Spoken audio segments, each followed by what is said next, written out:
Thank you so much for watching us here on WowBiz Weekly. This show is being produced here at Creighton University at the Harper Center with the help of many of the students at Creighton University that are here in the audience right now. You're going to hear them right now. Right now. There we go. Here we go. Okay, now listen. We talk a lot about entrepreneurialism here on WowBizTV.com and, of course, on YouTube. If you scan through YouTube and look at the WowBiz TV channel, you'll see many, many interviews with some of Omaha's top entrepreneurs. Now, Larry Richling is a classic serial entrepreneur. He's been around the metro area. He's been involved in many different entrepreneurial ventures. And he's a guy that saw something, he among other things, all right? He focused in on nostalgia. He found a way to bring the baby boomers' early years back and merchandise them and turn them into some serious, interesting businesses, some of which are in the old market. They've been all over the city. He's done a ton of things. This is a man who we can learn some interesting things from. Please welcome one of Omaha's serial entrepreneurs, Mr. Larry Richling, everybody, right here. There you are. Good to see you. Good to see you. Thank you so much for coming. You know, you've done a lot of things. I've seen them from afar, watched various businesses that you've done. Tell me for just a minute, why don't you just give us a sense of some of the business enterprises that you've been involved in the last, 5, 6, 7, 8 years? Because I have a feeling it's more than one or two. Yeah, I actually it goes back about until when I was 12 years old. I started out in the carnival business in my backyard, and then it's kind of exploded since there. What a story. That's 45 years. But initially, I started a company called First Mortgage Corp. And grew that into over $1 billion company. Really? And sold that back in 1998. And then since that time, have developed a number of businesses. Yeah. We have been involved in the restaurant business with Hollywood Diners. Yes. Candy business with Hollywood Candy. The hotel business with Country Inn and Suites and Park Inn Properties. Oh, okay. All right. We, excuse me. I didn't know you'd been in the hospitality business. Yeah, we have. We've been in the apartment business. I had a company called Keystone Properties and Keystone Group that operated and owned a number of apartments here in Omaha. Okay. And then presently, we are in a position where we own an operation called Fairmont Antique and Mercantile in the Old Market, which is associated with Hollywood Candy. And we also own an adjunct company that ties into that, which is called Fairmont Letterpress. And then Four Wheels for Fun, which is a quadricycle bicycle business. A quadricycle business? Yep. And wow. Then, we own the River City Star riverboat operation down at Miller's Landing. Now, is the River City Star still operating? Still operates. In fact, we're meeting this afternoon on another new boat. And really? So you're expanding. You're going to get a second boat, huh? A larger boat, bringing it back actually after letting it go a few years ago. Okay. And that'll be on the Missouri as well then? On the Missouri at the same location. Yeah.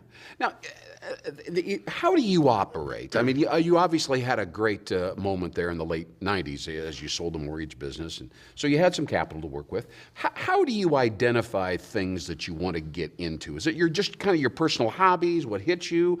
Or are you scanning the market looking for deficiencies or things that, as we said before, the value deny, unmet needs? How do you identify an entrepreneurial opportunity that's worth thinking about and maybe capitalizing? Well, what I do is, and I always tell young people the same thing, is that if you're getting into business to make a lot of money, don't. If you're getting into business to have fun, do. Okay. And I like that philosophy. The reason I say that is that if you like doing it, you will make the money. If you're after the money, you'll constantly be chasing it. Yeah. And in analyzing situations that we get into, I have to feel that, I'm going to like it. Unlike Warren Buffett that has a lot of money and he can analyze businesses. Yeah, he's very objective in how he allocates things, right? But you're saying that's not the deal. I can't do that. I have to take the risk. I have to go out there and, some work, some don't. Yes. Some work well for a period of time, and then it's time to... And then fade and so on? And you move them around or you take opportunities and go. And a lot of it over the last years has been dictated by a very stressful economy. Right. And that's caused you to look at things in a lot of different ways and have to adjust in ways that you don't even imagine. Right. Now you obviously are comfortable assuming risk. We're getting down to the fundamental issue here. And so the recession and so on, various things create some barriers to entry or difficulty, ceilings, maybe in terms of potential revenue and so on. Right. How do you deal with risk? Personally, at a psychological level, how do you handle it? Does it not bother you, or do you sit like so many entrepreneurs who are bold and they're out there doing things, and then they go home at night and they're freaking out at home, wondering, is this going to work, and how am I going to take my hits and so on, or what? Well, I've always used the analogy that problems are opportunities. Yeah. And I look at an opportunity or a problem and I say, I've got to create something out of this. Yes. I have learned, or I don't know, maybe because I've gone up the ladder, down the ladder, and everything else, I just don't worry. My wife tells me all the time, she worries for me, and that's enough.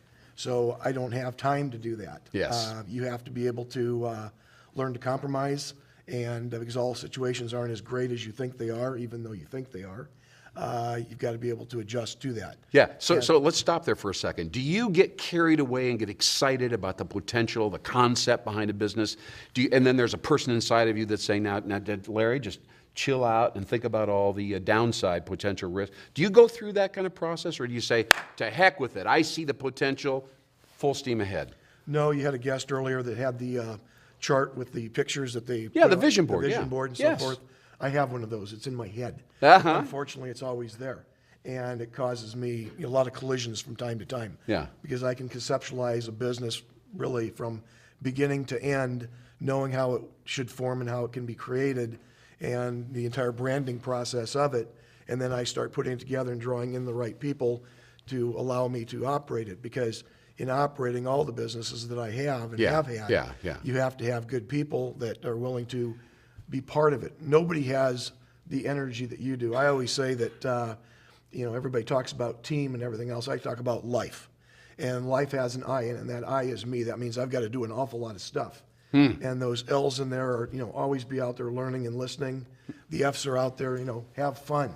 But the E is a very important part of it, and that's the emotion. I love this. I love this. You You didn't tell me you were going to lay this on us. Well, it's how I feel. Yeah. And it's the, So the E is the emotion. That's Right. the catalyst, right? you have to have that. Yeah, yeah. And if you don't, because there's days when you don't want to move forward. I had a hard time getting up this morning. I have a little bit of a cold. Yes. And so you have to push. And the one thing I also tell people is that I have the same thing that you have, and that's 24/7. I have 24 hours a day, 7 days a week, and I can do this. You can do this. Yeah.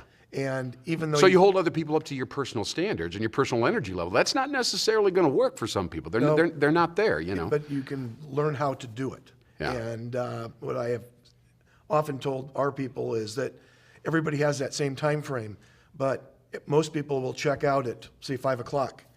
If you learn to maybe check out at 5:01 or 5:02, pretty soon you build where you've done. It's called building capacity, Right. You just keep going and going and Yeah, going, and then yeah, pretty yeah. soon it becomes part of your life. Well, Larry Richling, as we wrap up, thank you for sharing this wisdom. Is there one next thing you want to share anything with us? Are you working on just getting down the nuts and bolts of your current operations? The quadricycle business going to take off? Anything new on the horizon that you can share with us?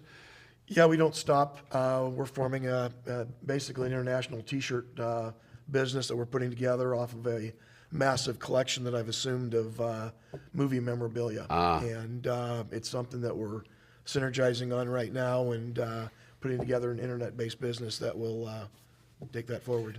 Francis Ford Coppola, you know who he is, obviously, the great director of The Godfather and many other incredible movies. And here's what he said as we wrap up this interview with one of Omaha's serial entrepreneurs. Whatever your hobby is, whatever your love is, whatever your passion is, turn it into a business. Absolutely. I think you'd agree with that. Larry Richling, thank you so much for joining us you. right here. Great lessons, wisdom.